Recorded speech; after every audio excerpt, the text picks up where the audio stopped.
اس کے علاوہ خالد رضی اللہ عنہ کے ساتھ وہ لوگ بھی تھے جنہوں نے ہر میدان میں اپنے سے کئی گنا طاقتور دشمن کو شکستیں دی تھیں۔ خالد رضی اللہ عنہ کے لشکر میں عمر رضی اللہ عنہ کے بھائی زید بن خطاب اور ان کے بیٹے عبداللہ بھی تھے۔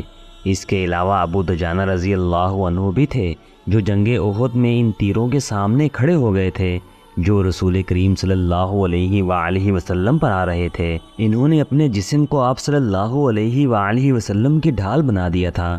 خلیفۃ المسلمین کے بیٹے عبد الرحمن رضی اللہ عنہ بھی تھے اور ایک خاتون ام عمارہ رضی اللہ عنہ اپنے بیٹے کے ساتھ گئی تھیں۔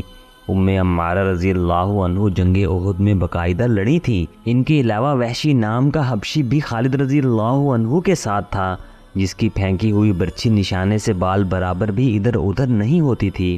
قبول اسلام سے پہلے جنگ احد میں اسی وحشی رضی اللہ عنہ نے حمزہ رضی اللہ عنہ کو برچھی پھینک کر شہید کیا تھا۔ مجاہدین کا لشکر تعداد میں تو کم تھا لیکن جوش و جہاد اور جذبے کے لحاظ سے کمتر نہ تھا۔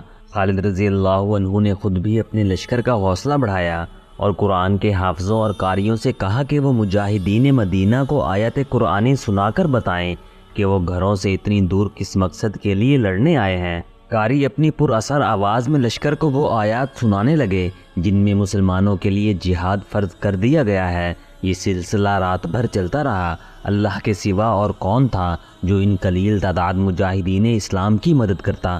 مورخین کے مطابق مجاہدین کے اس لشکر نے تمام رات عبادت اور دعاؤں میں گزار دی۔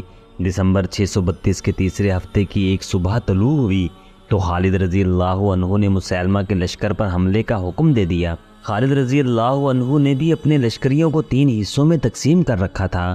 کلب کی قیادت انہوں نے اپنے پاس رکھی تھی۔ ایک طرف ابو حذیفہ رضی اللہ عنہ اور دوسری طرف زید بن خطاب رضی اللہ عنہ تھے۔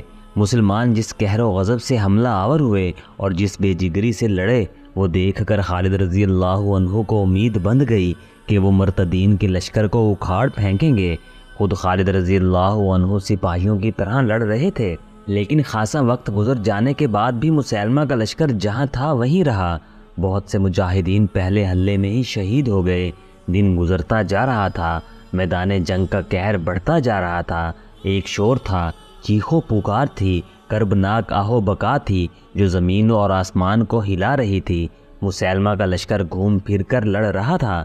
اس کی کوشش یہ تھی کہ مسلمانوں کو گھیرے میں لے لے اور مسلمانوں کا عزم یہ تھا کہ مرتدین کے اس لشکر کے قدم اکھاڑنے ہیں اور یمامہ پر قبضہ کرنا ہے۔ دونوں لشکر اپنی اپنی کوششوں میں ناکام ہو رہے تھے۔ اگر کامیاب تھا تو مسیلمہ کا لشکر تھا۔ مسیلمہ بہت چالاک اور ہوشیار جنگی قائد تھا۔ وہ جائزہ لیتا رہا کہ مسلمان کب تھک کر چور ہوتے ہیں۔ آدھا دن گزر گیا، زمین خون سے لال ہوتی جا رہی تھی۔ زخمی انسان بھاگتے دوڑتے گھوڑے تلے کچلے جا رہے تھے۔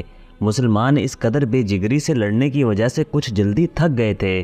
مسیلمہ نے بھانپ لیا۔ اس نے اپنے لشکر کے ایک تازہ دم حصے کو مسلمانوں پر حملے کا حکم دے دیا۔ اس کے لشکر کا یہ حصہ طوفانی موج کی طرح آیا۔ مسیلمہ نے سب کو یقین دلا رکھا تھا کہ جو اس کی نبوت کی خاطر لڑتا ہوا مرے گا وہ سیدھا جنت میں جائے گا۔ خالد رضی اللہ عنہ نے تھوڑی ہی دیر بعد محسوس کر لیا کہ اس کے لشکر پر دباؤ بہت تیز ہو گیا ہے۔ خالد رضی اللہ عنہ کوئی چال سوچ ہی رہے تھے کہ مسلمانوں نے پیچھے ہٹنا شروع کر دیا۔ آگے والے دستے تیزی سے پیچھے ہٹے، پیچھے والے ان سے زیادہ تیزی سے پسپا ہوئے۔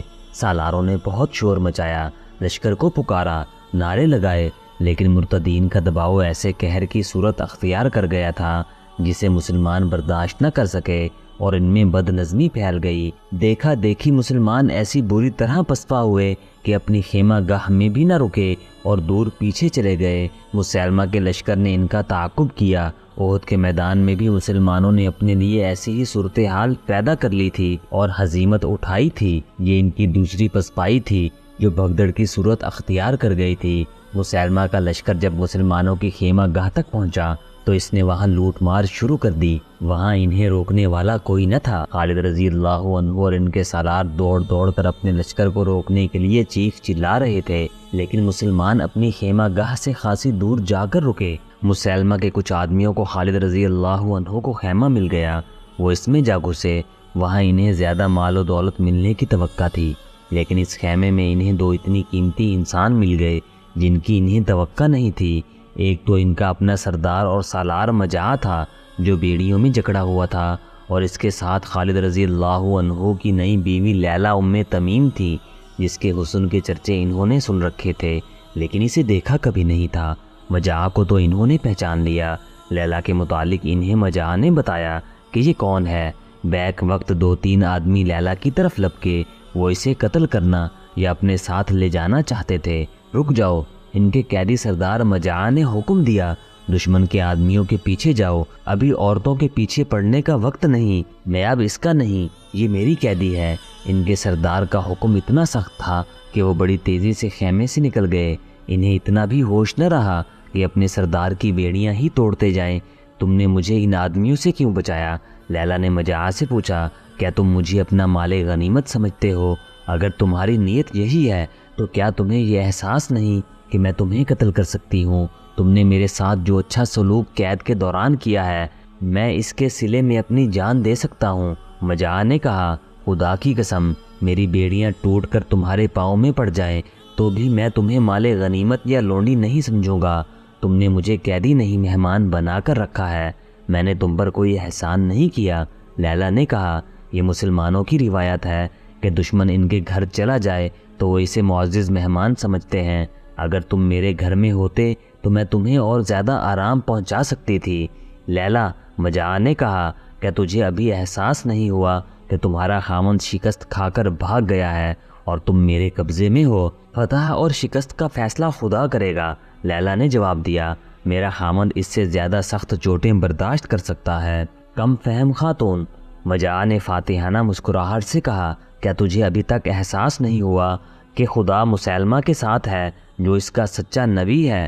محمد صلی اللہ علیہ وآلہ وسلم کی رسالت سچی ہوتی۔ مجاع، لیلا نے گرج کر اس کی بات وہیں ختم کر دی اور بولی، اگر تو نے محمد صلی اللہ علیہ وآلہ وسلم کی رسالت کے خلاف کوئی بات کی تو مجھ پر تیرا قتل فرض ہو جائے گا۔ میں دیکھ رہی ہوں کہ میرا لشکر مجھے اس خیمہ گاہ میں اکیلا چھوڑ کر بھاگ گیا ہے جہاں میرے دین کے دشمن لوٹ مار کر رہے ہیں، لیکن میرے دل پر ذرا سا بھی خوف نہیں۔ خوف اس لیے نہیں کہ مجھے اللہ پر پورا بھروسہ ہے۔ مجاع خاموش رہا اور وہ کچھ دیر نظریں لیلا کے چہرے پر گاڑے رہا۔ باہر فاتحانہ لشکر کا فاتحانہ غلغپارہ تھا، وہ مسلمانوں کے خیموں کو پھاڑ پھاڑ کر ان کے ٹکڑے بکھیر رہے تھے۔ مجاع اور لیلا کو توقع تھی کہ ابھی مسلمہ کے آدمی آئیں گے اور دونوں کو ساتھ لے جائیں گے، لیکن اچانک غلغپارہ ختم ہو گیا اور لوٹ مار کرنے والے بھاگتے دوڑتے خیمہ گاہ سے نکل گئے۔ اس کی وجہ یہ تھی کہ مسلمہ کی طرف سے حکم آیا تھا کہ فوراً واپس میدان اقربہ میں پہنچو، کیونکہ مسلمہ نے دیکھ لیا تھا کہ مسلمان بڑی تیزی سے اکٹھے ہو کر منظم ہو رہے تھے۔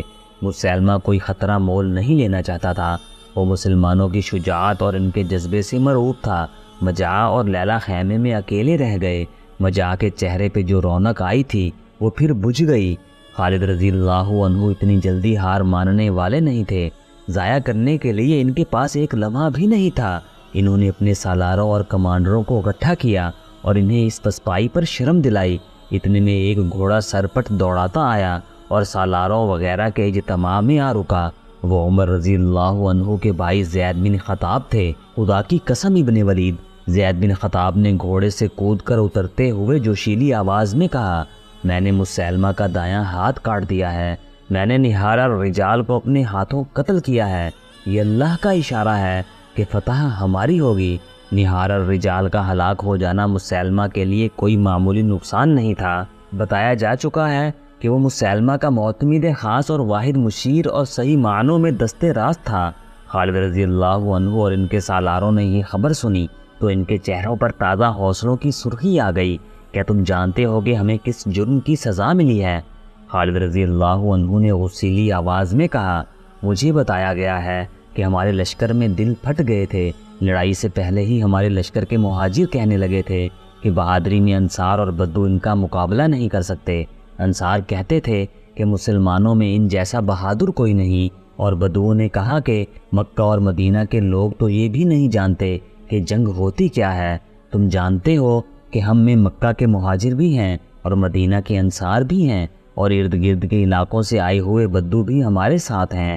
ان لوگوں نے ایک دوسرے پر تانا زنی شروع کر دی تھی۔ اس کا ہمارے پاس کوئی علاج نہیں۔ ایک سالار نے کہا، میرے پاس اس کا علاج ہے۔ خالد رضی اللہ عنہ نے کہا، ہم نے لشکر میں ان سب کو اکٹھا کر رکھا ہے، مزید وقت ضائع کیے بغیر تم سب جاؤ اور مہاجرین کو الگ، انصار کو الگ اور بدوؤں کو الگ کر لو۔ تھوڑے سے وقت میں خالد رضی اللہ عنہ کے حکم کی تعمیل ہو گئی۔ لشکر 3 حصوں میں تقسیم ہو چکا تھا۔ ایک حصہ مہاجروں کا، دوسرا انصار کا اور تیسرا بدوؤں کا تھا۔ خالد رضی اللہ عنہ گھوڑے پر سوار ان کے سامنے جا کھڑے ہوئے۔ اللہ کے سپاہیوں، خالد رضی اللہ عنہ نے بڑی ہی بلند آواز میں کہا، ہم نے میدان میں پیٹھ دکھا کر دشمن کے لیے ہنسی اور تانا زنی کا موقع پیدا کر دیا ہے۔ کون کہہ سکتا ہے کہ تم میں سے کون بہادری سے لڑا اور کون سب سے پہلے بھاگ اٹھا، مہاجرین، انصار یا بدو؟ اب میں نے تمہیں اس لیے الگ الگ کر دیا ہے کہ دشمن پر فوراً جوابی حملہ کرنا ہے۔ اب دیکھیں گے کہ تم میں سے کون کتنا بہادر ہے۔ بہادری اور بزدلی کا فیصلہ تانا زنی سے نہیں کیا جا سکتا۔ میدان میں کچھ کر کے دکھاؤ، لیکن اتحاد کو ہاتھ سے نہ جانے دینا۔ رسول اللہ صلی اللہ علیہ وآلہ وسلم نے تمہیں جس باہمی پیار کا سبق دیا تھا وہ بھول نہ جانا۔